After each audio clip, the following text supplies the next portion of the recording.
Big boost in regards to Leny Yoro coming in from Ten Hag. INEOS aren't 100% behind Ten Hag, and Dan Ashworth is the man they want to pick a new manager. What is the latest on that? What is the truth about signing Kone? What is the truth about Biancheri? Could he be getting a little bit of a first team call up sometime soon? Because this guy cannot stop scoring. It is insane. But also, we do play Tottenham. I think kickoff is 4:30 today, and there will be a watch along for that and a match reaction. So make sure you subscribe for that. But what is Man United's reported starting 11 that's sort of gone out there saying, against Tottenham? And we'll do a little bit of a preview to that at the end and what the rumored starting 11 is. So hello and welcome back to Alice Talks Football, and welcome back to your 10-minute news roundup show. I do apologise that I didn't make any content yesterday, but it was just a bit of a slow news day, and I was doing a lot of other content for the second channel because there's so many matches on that I thought, you know what, we'll take a break. We're fresh for today. Let's get into the news. So what's been said on Leny Yoro? Ten Hag said this: yes, he is doing very well. It's very pleasing that his rehab is going in the right direction, and I expect him soon. But what I mean by soon is that he's now in the right planning process. So what Ten Hag is saying is everything's going well with Leny Yoro. His rehab, his recovery is going well. He thinks he'll be back soon, but when is this soon? Soon within, he's well on track to be back when he was meant to be back. There's no delays with that. Now, the one thing about Leny Yoro is he could be back really soon, but United and INEOS have said we don't want to risk any further injury, so they'd rather almost, make Leny Yoro take longer to come back than rush him back. Last season, we rushed Shaw back. He got a big injury. Rushed Casemiro back.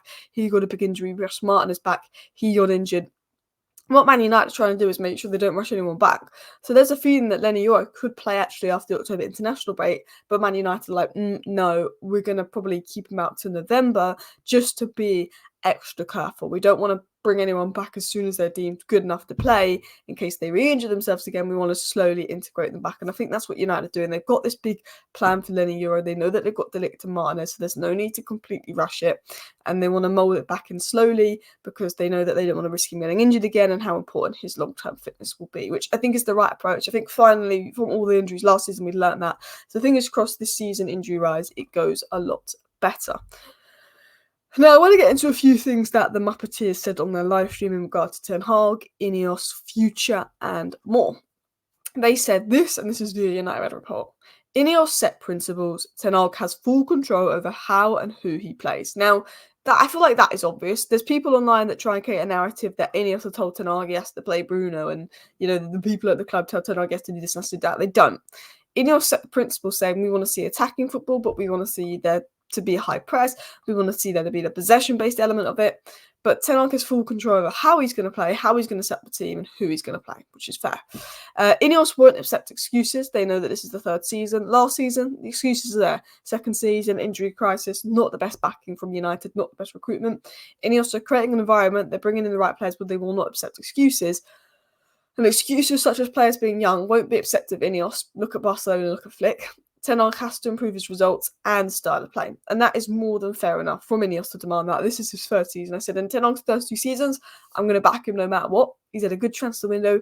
This is the third season. We need to see progress. Now, I ultimately think, while we're still not where we need to be and we're still not good enough, I do think we're improving upon last year and going in the right direction, but I want to see more. And hopefully he does that versus Tottenham today.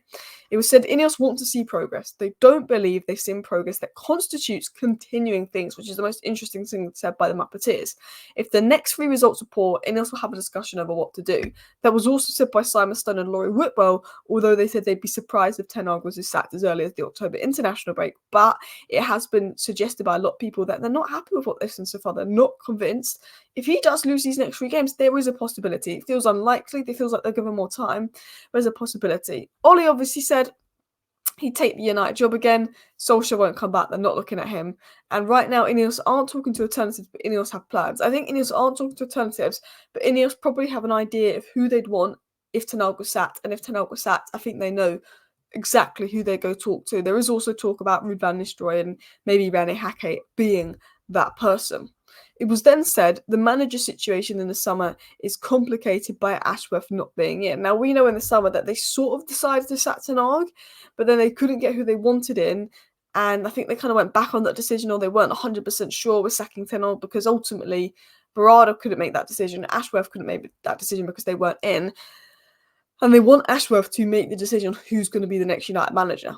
INEOS were worried they didn't have the right person to make the call, and INEOS want Ashworth to make the decision. So INEOS saying that if we do sack Ten Hag, that decision will be made by Ashworth. If we bring in a new manager, that decision will be made by Ashworth. INEOS want Ashworth to make the decision and everything in line with that. And it was also said, and it's been said by Romano, it's been said by Whitwell, and it's now been said by the Muppeters that United won't hire Southgate. Every reliable source has said we won't hire Southgate, but because these tier 2 sources keep coming up with these Southgate stories, because he has a good relationship with Brailsford, has a good relationship with Ashworth, I feel like it's created this narrative that we might bring in Southgate, when I really don't think we will. I really don't think we will. I think it is people going, oh, we get some of Ashworth, we get some of Brailsford, let's link him to United. But every reliable source says we're not interested in him. Potter is far more likely than Southgate. I would rather have Potter than Southgate. Am I convinced by Graham Potter? No, but INEOS do like him. But Ashworth will make the decision on the manager, and Ashworth will make a decision whether to sack Ten Hag this season, whether to bring in a new manager. But ultimately, I think one of the reasons Ten Hag stayed is because they didn't have Ashworth in place to make that decision and maybe fill them with confidence in their decision making. Now, before I get into the Tottenham preview, I just want to talk about Manchester United and the youth. Under 18s won 9-0 versus Blackburn. Scanlon gets 4. Biancheri got another 2 goals, I believe. He's been on fire. Tyler Fletcher with 4 assists. Tyler Fletcher's playing under 18s. Jack Fletcher's playing under 21s. The Fletchertons doing very, very well. Shea Lacey also returned and featured on the bench for this as well. And Dan Gore has also returned as well. And I saw this from United Robbo about a player that I'm not super familiar with, but this could be the next guy, Goodwill. He seems to be a brand player if he's a 6'5" left centre back that could be left back cover due to technical and athletic ability, but been described as someone that is just a physical monster, but also technically good, which is probably a very valuable profile. So one to watch for the future. And then our under-21s also beat Norwich 5-3. Dan Gore won.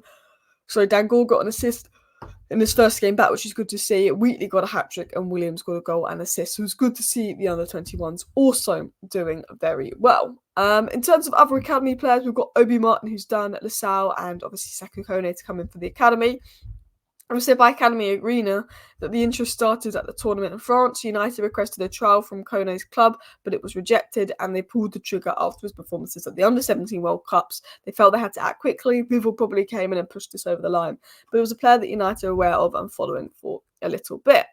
Ten Hag said, Amad Diallo said on signing for United, it was one of the best days of my life to sign for United. I want to experience more and more and win with the club. It's my dream to win the Champions League, the Premier League, and everything with the club. Choose one club, the Champions League. And I wanted to read this out because I think this could be quite important in terms of Amad. Obviously, we're trying to get him tied down to a new contract and stuff as well. So I think, Amad showing how much he loves United makes me feel that he probably will sign that new contract. And lastly, Marcus Rashford has 6 top-flight goals versus Tottenham.